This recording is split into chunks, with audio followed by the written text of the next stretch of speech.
بسم الله الرحمن الرحيم.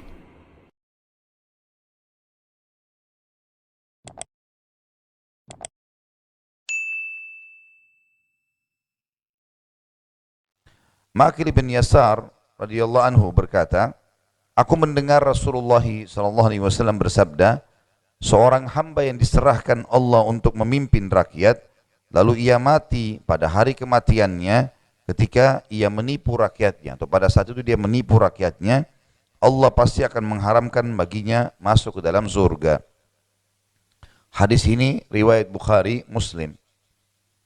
Yang dimaksud dengan hadis ini berhubungan dengan bab kita masalah akhlak yang buruk adalah khianat, berkhianat. Karena di sini maksud daripada hadis tidak ada seorang hamba yang Allah amanahkan kepemimpinan, kemudian dia mati sementara dia gasyun. Gash di situ adalah menipu rakyatnya, mengkhianati mereka. Ya. Kecuali pasti Allah akan haramkan baginya surga. Tentu hadis ini menjelaskan tentang masalah kepemimpinan. Ya, siapapun yang diberikan pimpinan, bisa pemimpin negara, bisa pemimpin lembaga, diberikan amanah. Lalu dia menipu mereka. Menipu ini banyak babnya. Misal, menipu dengan kata-kata, menipu dengan perilaku, menipu dengan janji-janjinya. Ini semua adalah masuk dalamnya. Misal dengan kata-kata, dia mengatakan, baiklah nanti saya naikkan gajinya. Nanti saya begini, nanti saya akan berikan janji. Bohong. Dia tahu dirinya dia tidak akan lakukan itu. Maka ini masuk dalam masalah gash atau menipu. Ya. Banyak orang mau jadi presiden, mau jadi raja, janjinya banyak sekali. Akan begini, akan begitu, saya akan begini, saya akan begitu. Bahaya, kalimat ini berat, pertanggungjawabannya di depan Allah subhanahu wa ta'ala. Kita kalau punya masalah sama tetangga saya satu orang, itu sudah cukup habisin pahala kita hari kiamat. Ibu dan bapak sekalian parkir mobil sembarangan depan rumahnya, ambil manggahnya kah atau apalah, kita ganggu tetangga itu ya. Yang punya pohon mangga ketawa rupanya. Jadi seperti itulah ya. Bagaimana seseorang itu merusak hubungan sama tetangganya saja, satu orang, apalagi kalau tiap hari dia bermusuhan dengan tetangganya, sudah cukup habisin pahalanya. Bagaimana kalau dia menipu rakyat yang banyak, dijanji saya akan makmurkan kalian, padahal semuanya orang menderita ya. Ini naik, ini masalah, itu segala macam hukum. Ini bahaya sekali nih. Satu orang habisin pahala, apalagi kalau ke Indonesia 200 juta. Ya. Orang yang berlumba-lumba kejar menjadi pemimpin itu nggak berpikir panjang. Kan? Berat itu.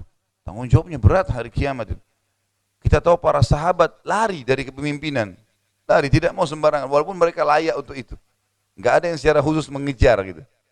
Kecuali kalau sudah ditunjuk, harus ya, kepepet keadaannya baru mereka ambil alih. Kalau enggak, mereka enggak mau. Lari. Bahkan para tabi'in lari dari kedudukan-kedudukan yang tinggi. Seperti larinya Sufyan ats-Tsauri dari kedudukan hakim. Karena memang dia tahu, ini nanti akan masalah. Sampai khalifah memaksa dia enggak mau. Dia lari, tinggalkan kota Mekah. Kan?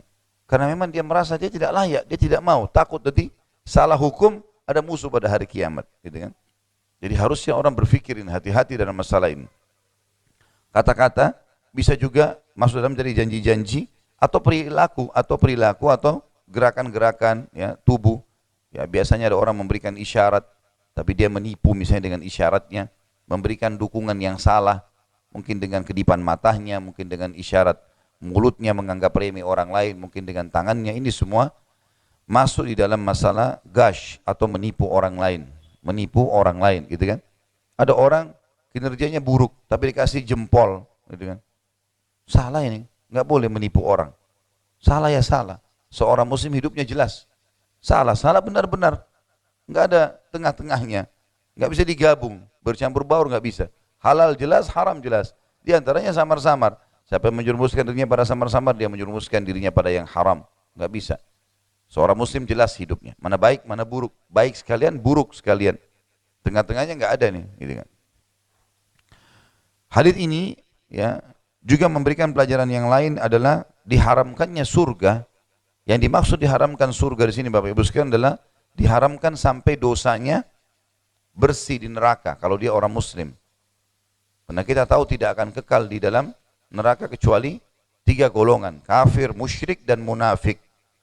Kalau orang ini muslim, dia menjadi pemimpin misalnya, kemudian dia menipu rakyatnya, janji-janji segala macam tapi dusta. dia nggak jalankan sampai jabatannya habis misalnya. Maka ini berarti, dan dia tidak sempat minta maaf, tidak sempat mengembalikan hak-hak mereka, meninggal akan habis pahalanya, masuk ke neraka. Diambil oleh orang-orang yang sedang dia zalimi. Kalau dosanya sudah bersih di neraka, masuk ke surga tentunya.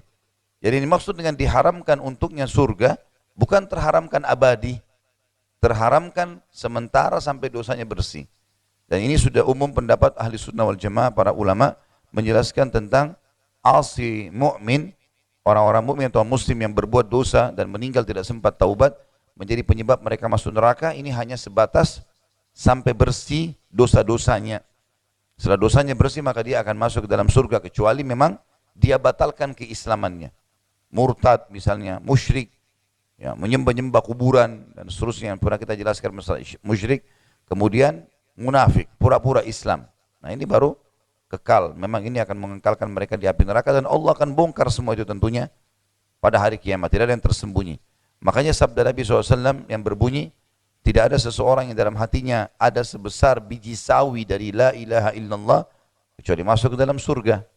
Berarti memang keluar nanti dari neraka. Dalam hadis yang lain, hadis sahih juga riwayat Bukhari, kata Nabi SAW, sungguh Allah pasti akan mengeluarkan orang-orang yang dalam hatinya ada seperti biji sawi dari keimanan, sementara mereka sudah hangus seperti kayu yang rapuh dimakan oleh api. Jadi mereka akan dikeluarkan tentunya. Jadi di sini bukan pengharaman surga abadi, tetapi akan sebatas dibersihkan dosanya. Cuma memang berat, ya. Berat. Allahu alam dia berapa ribu tahun disiksa di neraka. Apalagi tidak ada kematian. Kematian hanya satu kali. Orang yang bilang nggak apa-apa, saya masuk neraka, yang penting nanti juga saya masuk surga. Ini orang yang tidak belajar, tidak punya ilmu. Ya.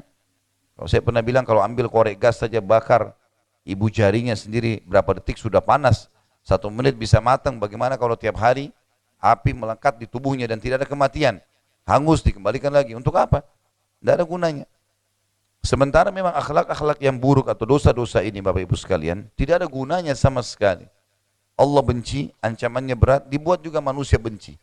Saya sering ulangi istilah ini, kalau misal ada orang yang durhaka sama orang tuanya, jahat sama tetangganya, lisannya tidak baik, suka ngambil hak orang lain, dan seterusnya, maka pasti Allah benci itu. Allah buat manusia benci, orang sekitarnya tidak suka berteman, dan ancamannya berat. Kenapa nggak jadi orang baik saja? Nah, orang baik bagus sekali.